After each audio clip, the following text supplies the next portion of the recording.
그런데 이 참 성탄의 계절에 우리는 무엇을 사모하고 있어야 되겠는가 했을 때 오늘은 성탄을 기다리는 공식에 대해서 말씀드리고자 합니다. 오늘 성경에는 어떤 마음으로 성탄을 기다려야 되느냐 할 때 성탄을 기다리는 공식이 있습니다. 공식. 근데 제가 공식이라는 단어를 왜 좋아하냐니까 제가 한국에서 성대 다닐 때 수학을 전공했기 때문에 자, 성탄을 기다리는 공식이다. 기다리는 공식이 누구냐? 어떤 사람에게 성탄이 오는 것인가? 어떤 사람에게 예수님의 그런 나타나심이 있는 것일까? 이제 영적인 성탄절이 무엇인가? 영적인 성탄절이 무엇인가 했더니 아까 그 읽었던 말씀, 아까 그 여러분 불렀던 찬양처럼 누가복음 18장 8절에 인자가 올 때에 세상에서 믿음을 보겠느냐. 예수님이 다시 오실 때, 주님 다시 오실 때까지 나는 주님을 기다리겠다라고 하는 그런 찬양을 드릴 자가 누구겠는가. 그런 찬양을 드릴 자가 누구겠는가. 주님 오심을 기다리는 자. 그런 사람이 성탄을 정말 기다리는데. 여러분 한번 자기가 솔직히 한번 생각을 한번 해보세요. 내가 정말 이 성탄의 계절에 예수님의 오심을 얼마나 사모하는 마음으로 기다리는가. 주여. 뭐 우리가 어렸을 때 산타클로스 기다리는 마음이나 우리가 또 성탄에 이렇게 좀 그렇게 뭐 순서도 많고 복잡한 거야. 뭐 이렇게 하는 거랑 뭐가 차이가 있겠습니까? 그런데 우리가 다른 건 다 하시고도 주님이 재림하실 것은 믿는 마음은 있어야 된다. 주님은 재림한다. 주님 재림을 기다리는 열심이 누구냐? 2000년 전에 성탄을 기다리던 그 열심과 같은 것이다 보는 거죠. 네. 오늘이나 내일이나 언제 오실지 모르는 주님을 이제나 저제나 하면서 이제나 어제나 기다리는 그런 마음으로 주님을 기다리는 자가 진정한 성탄을 기다리는 자가 아닌가. 자, 성탄의 공식 1번 적겠습니다. 1번이 뭐냐 하니까 누가복음 2장 13절에서 호련히 수많은 천군이 그 천사들과 함께 하나님을 찬송하여 이르되 하나님을 기다리는 그 자세 1번 찬송입니다. 1번 찬송. 하나님은 누구를 기뻐하면서 이 성탄을 기다리는가? 성가대 찬송 기뻐하십니다. 찬송하는 자, 찬송하는 자. 그래서 왜냐하니까 이 성탄을 기뻐하면서 우리가 하나님께 찬송을 돌리는 거예요. 하나님께 찬송. 우리 주일학교 학생들이 24일 저녁에 찬송하면서 하나님을 발표하잖아. 또 그를 위해서 집에서 엄마들이 막 아이를 가르치고 교사들이 교회에서 계속 가르칠 거 아닙니까? 그래야지 주님이 기뻐하십니다. 그래서 하나님을 찬송하여 그 찬송의 내용에 보니까 14절에 지극히 높은 곳에서는 하나님께 영광이요 땅에서는 하나님이 기뻐하시 사람들 중에 평화로다. 자, 그런데 우리가 그러면서 참 성탄이 그렇게 즐거웠었는데 올해도 좀 즐거운 성탄이 됐으면 좋겠습니다. 여러분 성탄을 마음껏 즐기시고.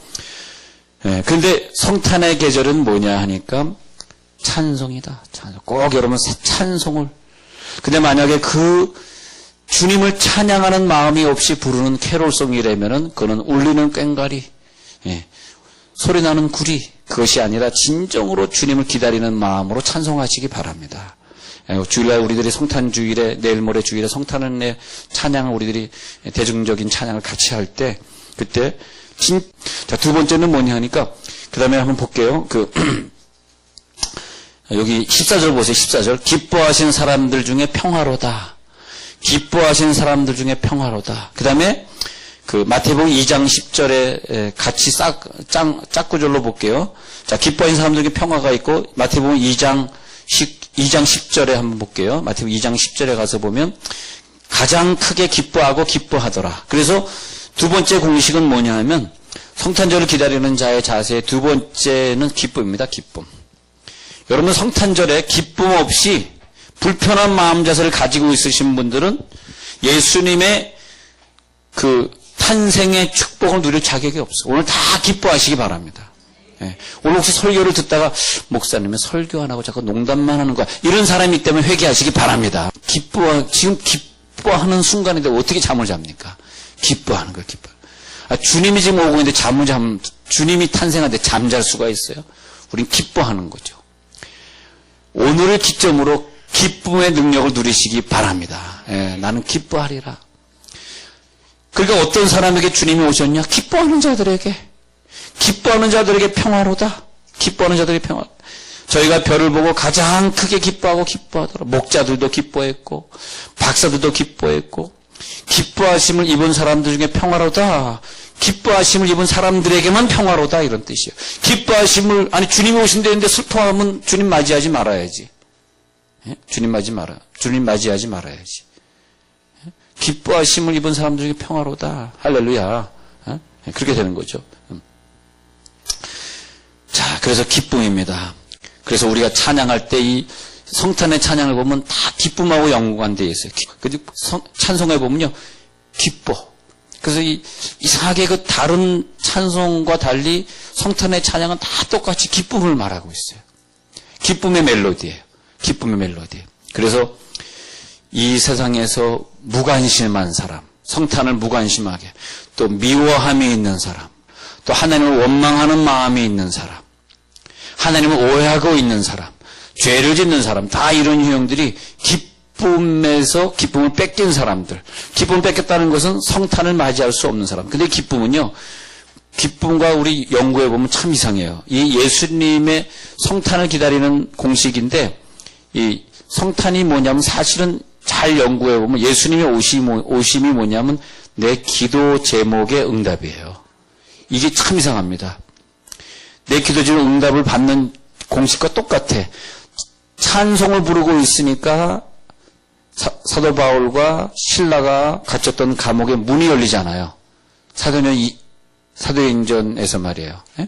16장 23절에서 사도행전 16장 23절에 보면은 찬송을 불렀더니 옥문이 열리잖아요. 그런 것처럼 찬송을 부르는 자가 예수의 탄생을 기념할 자격이 있듯이 찬송을 부르면 옥문이 열리는 거예요. 찬송을 부르면 문이 열린다.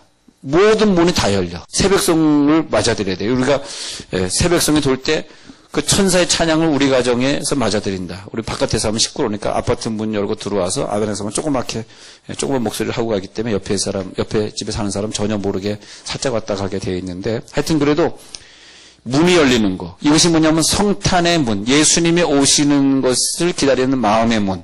찬송이죠. 기쁨도 그렇습니다.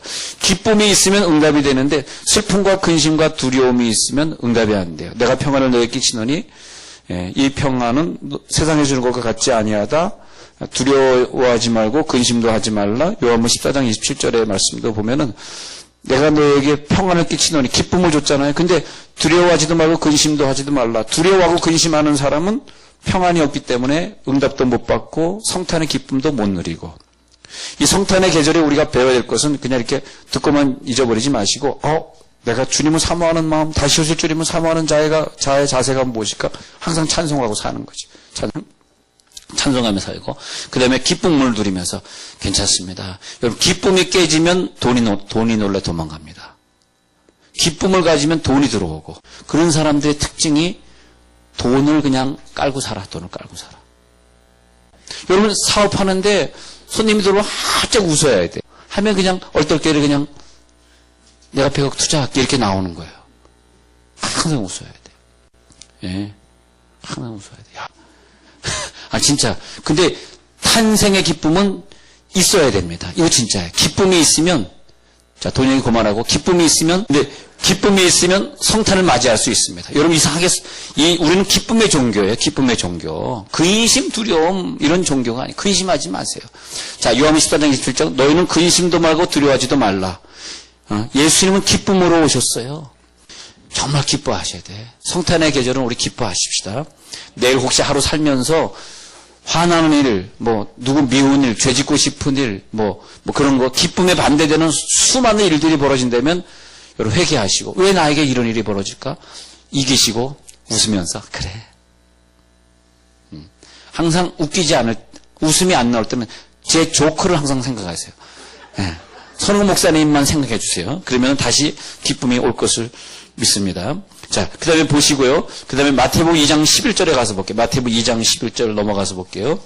마태복음 2장 11절로 갔습니다. 자, 세 번째 공식 알려드리겠습니다. 마태복음 2장 11절의 세 번째 공식입니다. 집에 들어가 아기와 그의 어머니 마리아가 함께 있는 것을 보고 엎드려 아기께 경배하고 보배합을 열어 황금과 유향과 모략을 예물로 드리니라 그랬습니다. 아기께 경배하고 보배합을 열어 황금과 유향과 모략을 예물. 여기서 보면 아기께 경배하고 경배하는 자가 성탄을 맞이할 자격이 있습니다. 예배를 소홀히 하는 자에게 무슨 성탄이 있겠습니까? 예수님의 탄생 소식은 경배하는 자. 그래서 동방에서 온 박사들은 오자마자 그 보잘것없는 어린아기에게 어떻게 무슨 경배를 하겠어요. 근데 이분이 바로 하나님이시고 독생자 예수님이신 걸 봤기 때문에 그 보잘것없는 갓난 아기를 향해서 경배를 드렸다. 그래서 이 경배는 뭐냐? 예배. 여러분, 이 성탄의 계절에 올해에는 예배자의 공식을 꼭 갖추시기 바랍니다. 내가 예배하리라. 이 성탄의 계절에 내가 예배하는 자가 되리라. 하나님 앞에 예배. 그래서 여기 예배한다는 것은 뭐냐면 마치 베드로가 주님 앞에 꿇어 엎드려서 내가 죄인이로소이다 할 때 그것을 경배라고 말하거든요.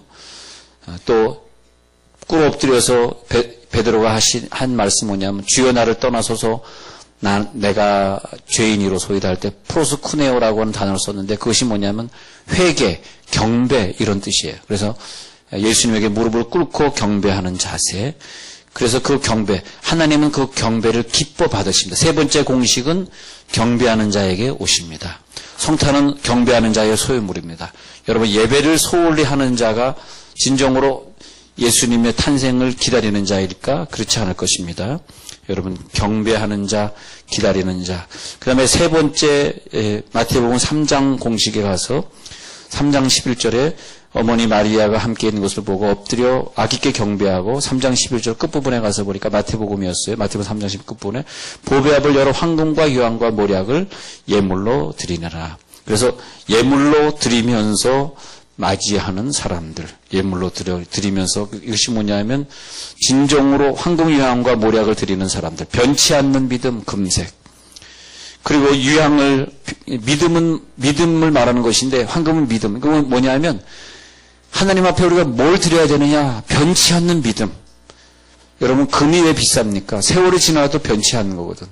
30년, 40년 전에 사준 금반지가 지금도 똑같은 모양을 하고 있는 게 대단한 거죠. 그래서 그 금은 뭐냐 하니까 변치 않는 믿음, 내가 영원토록 변치 않는 믿음으로 섬기겠습니다.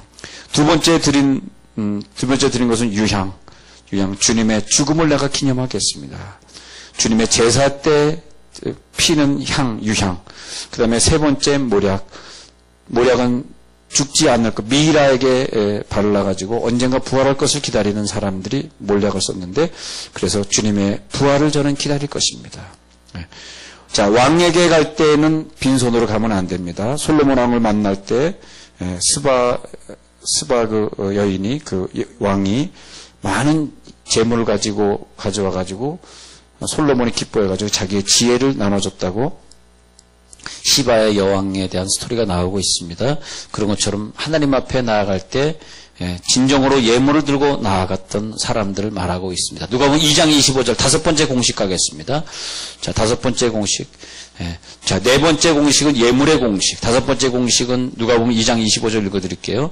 누가복음 2장 25절에 가서 보면은 시몬이라고 하는 사람이 기다릴 때 성령의 충만함으로 말하고 있습니다. 그래서 보면은 누가복음 2장 25절 제가 읽어드리면 2장 25절에 위로를 기다렸던 그 시몬이라고 하는 사람이 성령의 지시를 받았는데 그가 감동이 있어가지고 성령이 충만하여 고백하기를 성령이 나를 이제 주의 종을 평안히 놓아주시는도다. 그래서 여러분, 은사 충만한 자들이 오늘 이 성탄의 계절에 은사를 더 체험할 수 있지 않겠는가 생각을 해봅니다.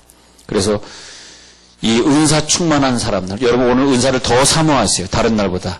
1년 중에 오늘 은사를 하나님이 제일 많이 주시라고 저는 기대합니다. 할렐루야. 은사를 사모하는 자들이 바로 예수님의 탄생을 기다리는 자들입니다. 누가복음 2장 36절을 가서 보세요. 2장 36절에 아셀 지파 바누엘의 딸 안나는 어떻게 기다렸냐 하니까 바누엘의 딸 안나는 뭐냐 하니까 남편을 잃어버린 다음에 37절, 누가복음 2장 37절에 성전 떠나지 아니하고 주야로 금식하며 기도함으로 기다리는 사람.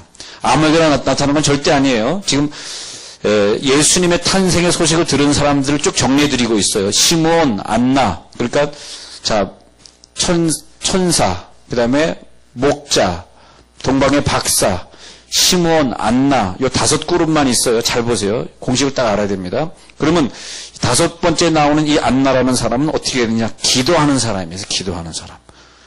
예. 여러분 저 천국에 갔을 때 정말 기도하는 사람이 큰 보람을 느낄 것 같아요. 야, 내가 힘들게 금식하며 기도했더니 정말 주님이 이런 축복을 주셨구나. 그래서 안나 할머니는 계속해서 기도하는 교회. 그런 다음에 또 7번째, 자, 6번째는 기도하는 사람에게 성탄의 계절이 오고, 누가복음 2장 38절에 수요일에 잠깐 말씀드린 내용대로, 누가복음 2장 38절에 그에 대하여 말하니라. 누가 성탄을 맞이하고 기다리는 사람이냐? 전도하는 사람. 예수의 복음에 대해서 오늘 예수님이 나를 위해 죽으셨다라고 하는 복음을 오늘 증거하고 있는 사람은 정말 성탄의 축복을 누리기에 합당한 사람이라고 생각합니다. 그렇기 때문에 예수님이 나를 위해 돌아가셨지, 나를 위해 오시고 나를 위해 죽으셨지. 그래서 오늘 복음의 현장 속에 여러분들이 앉아있다면 주님이 자기가 죽기 위해서 이 땅에 태어난 그 기쁨을 진짜 느낄 것 같은데, 우리가 기도도 안 하고 복음 현장에도 없고 기쁨도 없고 찬송도 없고 예배도 없는 생활 속에서 그런 사람 보나만 그냥 또 하나의 성탄이 지나가는 거야. 그러면 예수님이 내가 너를 위해 죽으러 이 땅에 왔는데 내가 참 허무하다 그렇게 말씀하실 것 같아요. 그래서 7번째는 끝으로 증거하는 삶을 가진 자가 진정으로 성탄을 기다리는 자다. 근데 그 7개의 공식이 똑같이 기도응답을 사모하는 자들의 공식과 똑같고 이상하죠? 그리고 또 그 7개의 공식이 뭐하고 똑같냐? 다시 오실 주님을 기다리는 자와 똑같습니다. 우리가 이 땅에서 믿음이라고 하는 건 뭐냐면, 자, 이런 공식들, 믿음이 뭘까? 그러면 믿음이 뭘까? 그러면 구주 예수를 믿는 믿음이잖아요. 구주 예수. 또 그 공식이 뭐냐니까 다시 오실 재림을 믿는 거잖아요.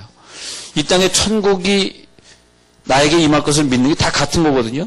근데, 우리가 그렇지 않고, 예를 들어서 속량을 기다리는 자에게 복음을 증거하는, 복음 증거라는 예를 하나 들으면, 복음을 전파한다는 예를 들어, 이 복음 전파, 누가 합니까? 천국을 믿는 자가 복음 전파하는 거죠. 안 믿는데 어떻게 복음 전파가 되겠어요? 거꾸로 하면 안 믿어지기 때문에 복음 전파를 안 하고 사는 거죠. 그죠? 믿음은 뭐냐? 예수를 믿는 거다. 예수의 재림을 믿는 거다. 그래서 천국이 있음을 믿는 거다. 그러니까 그들의 삶이 달라지는 거죠. 삶하고 다 연결되어 있는 거죠. 내가 어떤 삶을 살고 있느냐? 내가 어떤 삶을 얼마나 간절하게 오늘 내가 찬양을 불렀느냐? 그것이 다 연결이 되어 있다니까요. 너희가 말세에 믿음을 보겠느냐? 그렇게 얘기할 때, 난 믿음은 있는데, 근데 이런 거와 다 다른 요소들. 믿음이 있다고 예수를 믿는데, 재림이 별로 안 기다려지고, 천국에 있을 일이 내가 별로 생각이 안 나고, 복음 전파는 나랑 관심이 없고, 내 삶은 동떨어져 있고, 근데 나는 믿음이 있다 하고, 그건 아니잖아요. 그런 것처럼 예수를 기다리는 그런 삶이라고 하는 공식이 딱 맞아야 됩니다. 7개의 공식. 그래서 7개의 표현으로 성경은 기록했습니다. 탄생의 소식을 어떤 사람들이 맞이했을까 하면서 7개의 공식. 그리고 목자들이 와가지고 양을 치다 와가지고 기뻐하면서 하늘에는 영광 땅엔 평화 이러면서 아기 예수를 찬양했듯이 그런 모든 공식에 맞는 사람. 그러나 바리새인들은 이런 공식을 충족시키지 못했던 거죠. 이런 7가지 공식을 충족시키지 못했기 때문에 저들과 결국은 뭐예요? 저들과 구원은 아무 관계가 없었던 거죠. 저는 오늘 이 밤에 이상하게 여러분들이 더 강력하게 기도를 몰아붙이면서 강한 은사를 체험할 것 같아요. 주여 오늘 어떤 은사냐? 이 7가지의 공식이 내게 그대로 다 임하게 하옵소서. 정말로 우리들이 하나님께 경배할 때 찬송의 은혜를 받게 하옵소서. 왜 내가 찬송이 입에서 안 나오고 자꾸 입에서 나쁜 말만 나갑니까? 입에서 두 가지 말을 동시에 할 수 없다 그랬잖아요. 술 취함과 방탕과 음란으로 살지 말라고 성경은 말하고 있습니다. 그래서 성탄을 축하하는 그 입술은 뭐냐 하면 술 취함과 방탕과 음란이 없어야 되겠죠. 남을 구제하고 싶고 선교하고 싶은 마음, 그것이 성탄의 정신이 아니겠어요? 자, 그 다음에 찬양이요, 그 다음에 기쁨의 정신으로, 경배의 정신으로, 예물 드림의 정신으로, 그 다음에 성령 충만한 은사의 정신으로, 그 다음에 금식하며 기도하는 정신으로, 7번째는 증거하는 정신으로 있던 그 7번째 사람까지 주님이 나타났던 것을 봅니다. 우리 성탄의 계절에 철저하게 준비되시길 바랍니다.